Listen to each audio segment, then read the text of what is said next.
Welcome to my channel Noora kitchen. చూడండి, నేనైతే మట్టికాయల పప్పు చేస్తున్నాను. చాలా టేస్టీగా ఉంటుంది. నేనైతే ఏ పప్పులో అయినా కాస్త పసుపు ఎక్కువగానే వేస్తాను. ఈ మట్టికాయ పప్పు తయారీ విధానం చూద్దాం.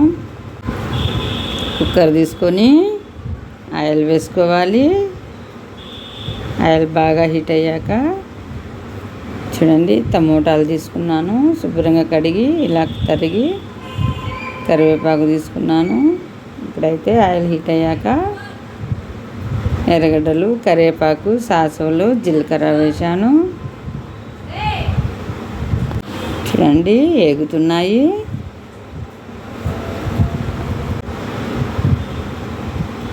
మట్టికాయలు అయితే ఒలిచేసి కడిగి ఇలా తీసుకున్నాను. చూడండి, నేత మట్టికాయలు లేతగా ఉన్నాయి. కాస్త కలర్ చేంజ్ కావాలి. ఈ తర్వాత ఇప్పుడైతే మట్టికాయలు వేసుకోవాలి. మట్టికాయలు బాగా వేగాలి.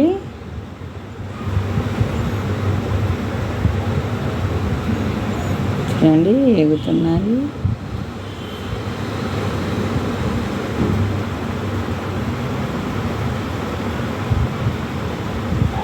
పచ్చిమిరపకాయలు వేసుకోవాలి. ఇవి అయితే కారం లేని మిరపకాయలు, అందుకే నేను ఇన్ని వేశాను. చూడండి, వేగుతున్నాయి. చింతపండు వేసుకున్నాను. చింతపండు కడిగి వేశాను కాబట్టి కాస్త తేమగా ఉంది. చూడండి, రుచికి సరిపడా కల్లుప్పు వేస్తున్నాను. వేసుకోవాలి.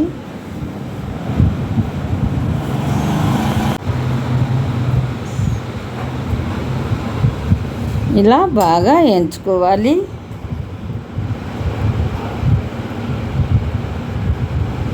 వేగుతున్నాయి.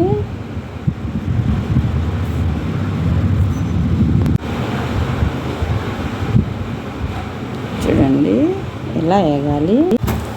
చూడండి, వేగుతున్నాయి. ఇప్పుడు టమోటా ముక్కలు వేసుకోవాలి.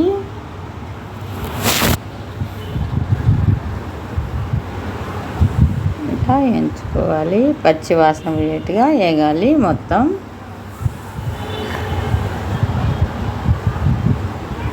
వన్ టేబుల్ స్పూన్ పసుపు వేసుకోవాలి. చూడండి, ఇలా వేయించుకోవాలి.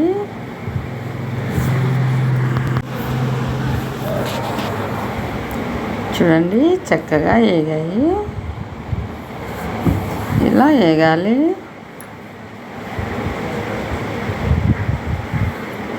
ఫస్ట్ టైం నా ఛానల్ చూస్తున్నట్టయితే సబ్స్క్రైబ్ చేయండి. మరిన్ని వీడియోల కోసం లైక్ చేయండి, షేర్ చేయండి. ఇండియా, దుబాయ్ వీడియోలు వచ్చాయి చూడండి.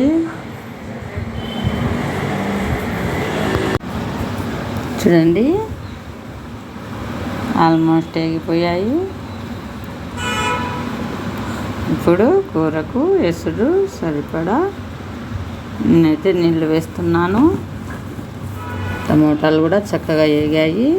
ఇప్పుడైతే నీళ్ళు వేస్తున్నాను. ఇప్పుడు నీళ్ళు వేసి కుక్కర్ మూత పెడుతున్నాను. 3 విజిల్ తర్వాత ఆవిరి పోయాక ఇలా ఓపెన్ చేస్తున్నాను కుక్కర్ను. చూడండి, చక్కగా ఉడికిపోయాయి. ఇప్పుడైతే రుద్దుతున్నాను పప్పు. నేనైతే మెత్తగా రుద్దకుండా కాస్త బరగ్గా రుద్దుతున్నాను. ఎందుకంటే పంటి కింద అన్నం తినేటప్పుడు ఈ మట్టికాయ కూడా రావాలని కాస్త కచ్చాపచ్చాగా రుద్దుతున్నాను. చాలా అంటే చాలా టేస్టీగా ఉంటుంది ఈ మట్టికాయ పప్పు. మీరు కూడా ఒకసారి ట్రై చేయండి. చూడండి, నేనైతే పసుపు కూడా కాస్త ఎక్కువ వేస్తాను. చూడండి, ఈ మట్టికాయ పప్పు అయితే తయారైపోయింది. రైస్ లేకైనా, రోటీ లేకైనా, సంగటి లేకైనా చాలా బాగుంటుంది పప్పు. వీడియో నచ్చితే లైక్ చేయండి. Thank you for watching video.